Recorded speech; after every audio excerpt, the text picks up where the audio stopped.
Doctor साहब, जल्दी से मेरे अंकल को चेक करिए, इनके साथ क्या मसला है। इनकी तबीयत बहुत ज़्यादा ख़राब है।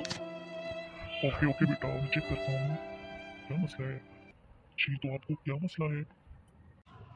बस मेरी तबीयत बहुत ज़्यादा ख़राब है।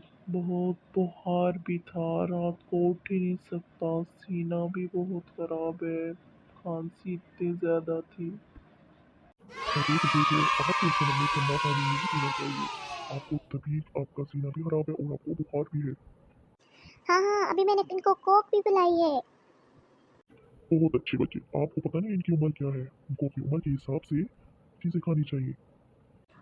अरे इसे नहीं मालूम था, इसकी गलती नहीं है, बस इसने मुझे बोला कि खाना है तो मैंने भी खा लिया। इधर अपनी नब्स लाइए। हाँ, आपको तो काफ़ी कुछ बुखार भी है। जी डॉक्टर साहब, बस कोई दवाई दें और मैं ठीक हो जाऊं। हाँ हाँ, क्यों नहीं, मैं अभी आपको दवाई दूंगा, इंशाल्लाह आप ठीक हो जाएंगे।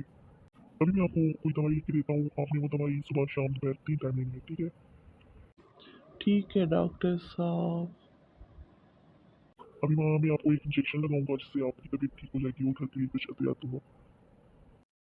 हाँ अंकल, अभी घर चले। अब आपकी तबीयत कुछ बेहतर हुई है? हाँ बेटा, अभी इंजेक्शन के बाद तबीयत काफ़ी बेहतर हुई है। अभी मैं जा रहा हूँ, अगर इनकी तबीयत दोबारा खराब हो जाए तो मैं फिर मेरे क्लिनिक के लिए आइएगा, ठीक है? जी जी डॉक्टर साहब, मैं इनके पास आपको ज़रूर लेकर आऊँगा।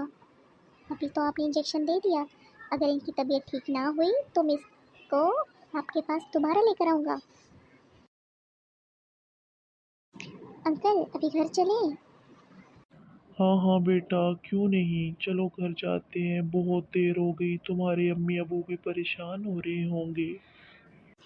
कोई बात नहीं अंकल, मैं इनको बता के आया था। अल्लाह तुम जैसी औलाद हर किसी को दे। तुम बहुत नेक बच्चे हो। बस अंकल, आप दुआ किया करें।